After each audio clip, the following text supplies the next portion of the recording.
Part 2, Chapter 1, 9 months ago. Saigon at the end of November, hot, sticky, and noisy as always. People went about their daily lives, unaware these were the last days. That day, I went home and saw a link on my Facebook wall from a friend shared from the BBC. HIV antivirus has been found.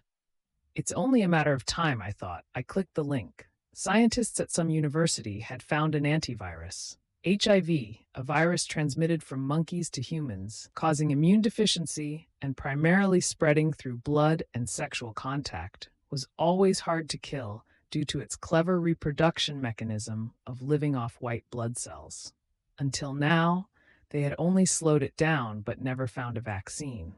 These scientists didn't try to kill it, but evolved it into a different form, then reintroduced it into the patient's blood. This new form would compete with the old virus and eliminate it. This variant was said to be harmless. Thus, the HIV medicine was born. 2 tubes, one blue and one red. Infected people would inject the red tube first and the blue tube 3 days later. Uninfected people only needed the blue tube for prevention. Thank goodness for Johnny Cooper. His formula was freely distributed to pharmaceutical companies and bought by governments to distribute. For his contribution, they even planned to erect a statue of him next to the Statue of Liberty in New York. The world hailed it as a 21st century achievement, saving millions and protecting billions. Multinational corporations mass-produced it, and rich countries like the US and Europe distributed it for free like candy. The Vietnamese government also imported and produced it, selling each tube for 50,000 VND. Just press it against the skin for 3 seconds, and compressed pressure would inject 2 milliliters of the vaccine directly into the blood. The once dreaded disease was now like a common cold. Everyone bought and used it. Government agencies like the police, customs, and tax authorities distributed it for free.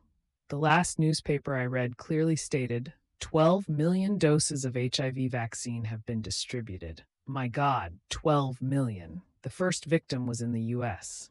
Initially, they covered it up, calling it a new flu like H5N1 or H3N9. Politics, the ignorant masses knew nothing. But soon, the pandemic began worldwide and couldn't be contained due to this information blackout. That Saturday afternoon, I was at the gym when I heard a crash. A man in his 40s on a black Airblade bike fell to the curb. People gathered around as he lay there, limbs twitching, tongue out and convulsing, foaming at the mouth with eyes rolling back. Some said it was epilepsy. Others said he had a stroke. They lifted him onto a bike to take him to the hospital. I helped too. But as soon as we started moving, he grabbed the driver and bit his neck viciously. People screamed and scattered. My gym mates tried to pull him off but got bitten and scratched. Blood was everywhere. Someone brought a blanket, covered him, and restrained him. The police came, cuffed him, muzzled him, and took him away. And not just one. Hundreds of similar incidents happened in the following days. Tabloids went wild, and people panicked. Masses started fleeing the city, crowding shopping centers to buy fuel, food, and water. I call this period order, because, at least, people were still human. Police were everywhere, ready to subdue anyone showing symptoms with electric batons and restraints. Then came the quarantine order. Attention! Anyone who has used the HIV vaccine and shows abnormal symptoms must be quarantined by going to the nearest medical or security center. Broadcast vans blared this message as they drove through the streets. Some went to hospitals, and those showing symptoms were sedated and quarantined. But they couldn't round up everyone. 12 million doses. Would you send your spouse, children, or parents to quarantine? No. People locked their infected loved ones at home until they were bitten. Even the police started showing symptoms, collapsing in the streets or in front of supermarkets, causing thousands to panic, the last semblances of law and order crumbling. By the 4th day, the number of symptomatics was too high to quarantine. The government started area quarantines, locking down districts and city entrances with barricades. Airspace was closed and no planes flew except for a few military helicopters. Gunfire echoed in the city and riots broke out that night. People inside thought they were quarantined and demanded to get out. Those outside thought inside was safe and pushed to get in. Amidst the chaos, symptomatics attacked, biting and tearing at people. In fear, the crowd surged against the barricades despite the gunfire. I watched from my house overlooking Chap Bridge. Police on both sides shot until they were pushed to the middle and killed, trampled, bitten, or beaten. Saigon died that day. So, what was I doing then? I rented this house with two classmates, Hung and Trung, both from Vung Tau. I'm from Bun Ma Thuot. As students, we worried about food and clothing, not illnesses. Even if infected, it was treatable, so why hurry? None of us used the vaccine. After seeing the first symptomatic at the gym, I withdrew all my money from the ATM to buy supplies. I wasn't unfamiliar with such scenes from movies.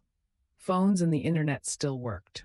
I called home. Mom said neither she nor Dad used the vaccine, and things were normal, which reassured me.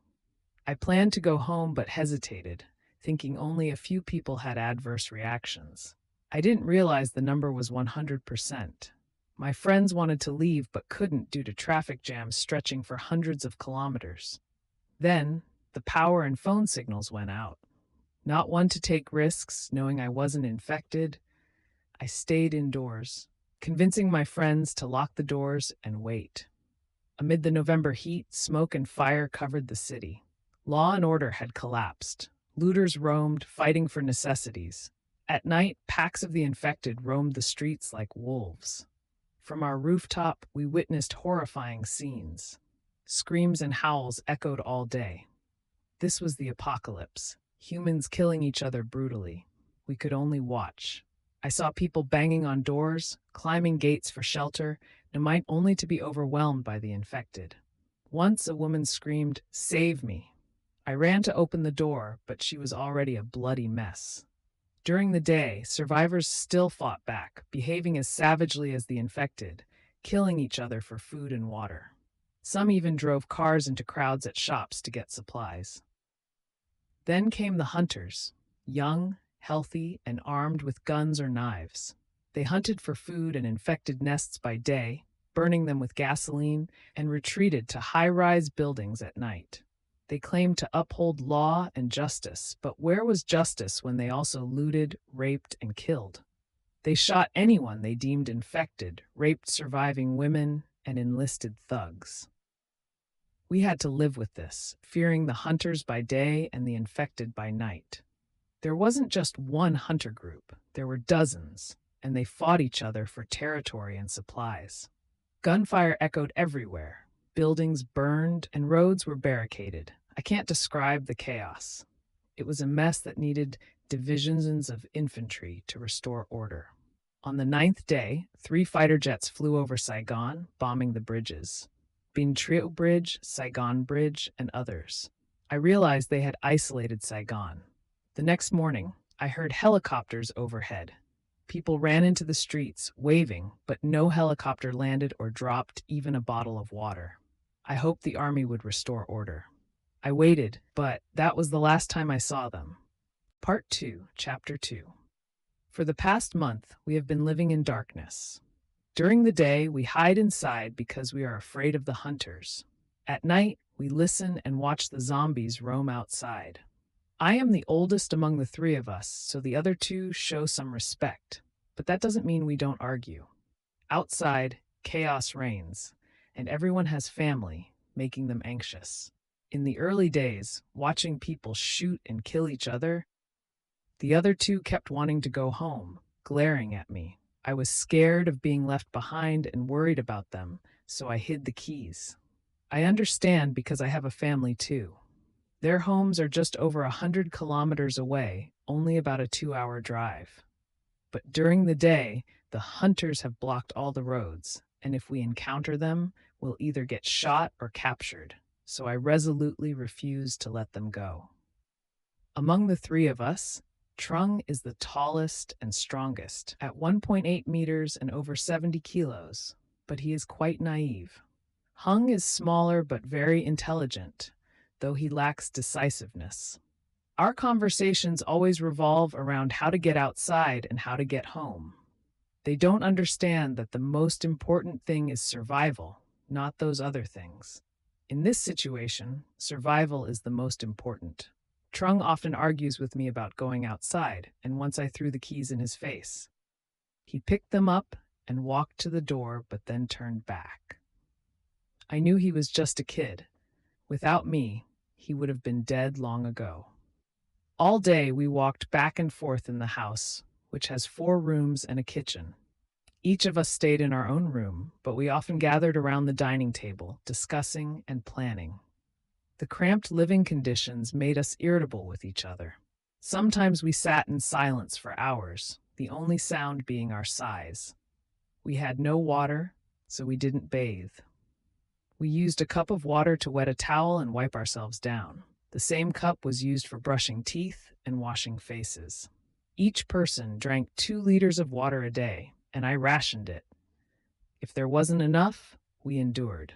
If there was extra, we used it. Dirty water was collected in a plastic basin and taken to the roof, where I followed Bear Grylls' method from Man vs. Wild to collect condensation from a plastic sheet. It wasn't much, just enough to brush our teeth and wash our faces. We ate only 2 meals a day, rice with fish sauce, and the 3 of us shared a can of food, which wasn't very appetizing. The lack of nutrition and the confined space made us dull and lethargic. Sometimes we lost track of day and night, just sleeping and sleeping. Occasionally we made plans for Hung and Trung to go home when the opportunity arose. If they found their families, great. If not, they would return and we would head to Banmatuot. I pretended to agree, but I knew we might not survive even 3 steps outside. That's what we planned. But then the day the plane bombed the bridge, their last hopes were dashed. They looked at each other, frustrated, but still hopeful. They still wanted to go home. I didn't want them to, but I had to make plans with them. The plan was to go outside to find weapons, vehicles, and fuel. They would leave if we found enough supplies. I just wanted to delay, but I couldn't delay forever. That morning, when I woke up and went to the kitchen, I saw them sitting there. Hung spoke up, "We need to go out, Minh." I stayed silent, so he continued. "We only have 1 20-liter bottle of water left. We're tired of eating rice with fish sauce." Trung added, "We can't stay here forever." After thinking for a while, I said, "Okay, let's go. Are you planning to leave once we have enough supplies?" They said yes, so I agreed to go early the next morning. That night, we prepared our tools. Each of us took a kitchen knife. I made myself a spear from a mop handle tied to a tie knife. Each of us had an empty backpack, 2 liters of water, and 2 plastic bottles for extra water. The plan was to check the Lotte supermarket for supplies, then head to the gas station and Tanfong market, and finally, the police station for weapons. By now it was around day 30. There were no more gunshots. The hunters were either dead or had killed each other. Saigon was still sunny and quiet. We stepped outside and started the motorbikes. I rode alone while the other 2 shared a bike. Unfortunately, the Nouveau 4 hadn't been used for a month and wouldn't start. I had to push it back into the house and keep kicking it for over 20 minutes before it started. In 30 days, the city had become a ghost town. The smell of death was everywhere. We rode slowly through the decomposing bodies, trying not to vomit despite our masks. It only took 10 minutes to reach the supermarket. From outside, I could tell it was looted, but we still had to check. The glass doors were broken, carts were scattered everywhere, and a car had crashed into the entrance. Inside, in the lobby, there were scorched piles on the floor and trash everywhere, likely from a group that had lived there. We cautiously entered, holding our knives, even though it was dark inside. In hindsight, it was the dumbest thing I had ever done. The shelves were collapsed, and nothing was left, not even a toothbrush. Someone had taken everything. Trung was busy lifting a shelf when we heard footsteps running in the corner of the supermarket behind the shelves. I started to panic and told the others to get out. Hey, let's get out. There are probably some of those things hiding here. There was no need to argue about something so obvious. We backed out, but on the way out, I saw the stairs to the second floor blocked by a pile of carts. I shouted, "Is anyone alive?" thinking a group might be living upstairs. My voice echoed throughout the supermarket. No response, just silence. Suddenly, a flurry of footsteps came from somewhere. The three of us, pale with fear, ran outside. The supermarket had probably become a nest for them, but I wasn't one to give up easily. Every supermarket has a storage room in the back. For this latte in District 7, it was on Levan Luang Street. I led the others around back. The storage door was still locked, a glimmer of hope in our eyes. The big sliding door was locked with an electronic lock, requiring a card or code. But even if we had the card, there was no power to open it. We had to use a lever. I told the other two to stay while I went to the parking lot to find a jack and crowbar from the auto salon next door. The salon was trashed, so finding those tools wasn't hard. I returned, and we used a concrete block to prop up the jack while they pried the door. The door was too heavy and securely locked, so we couldn't open it. Exhausted, we lay down in the parking lot to catch our breath. "Do you know how to drive a car, Trung?" I asked. "I can drive an automatic," he replied. "All right, let's go." We went back to the front, where the Fortuner was crashed into the supermarket.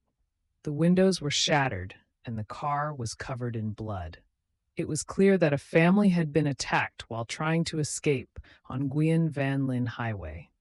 The keys were still in the ignition, but the battery was dead. Hung and I returned to the auto salon. In our haste, I forgot to check what kind of battery we needed.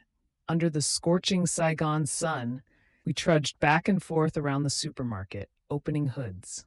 When we found the right battery, it was either dead or didn't fit. Finally, we found one that worked. We had to jumpstart it. After several tries, the car finally started. Trung drove while I sat on the hood, holding the battery. We drove to the back. I told Trung to fasten his seatbelt and ram the door, as there was no other way to open it. He was scared and kept reversing and ramming, only denting the hinge. Frustrated, Hung told Trung to move and got in the car. He rammed it straight into the door, creating a large hole. As he reversed, we saw the horror inside, a pile of corpses covered in maggots. The stench of death was overpowering. I grabbed my spear and cautiously entered. It was clear this was the zombies' lair. They dragged bodies here to eat.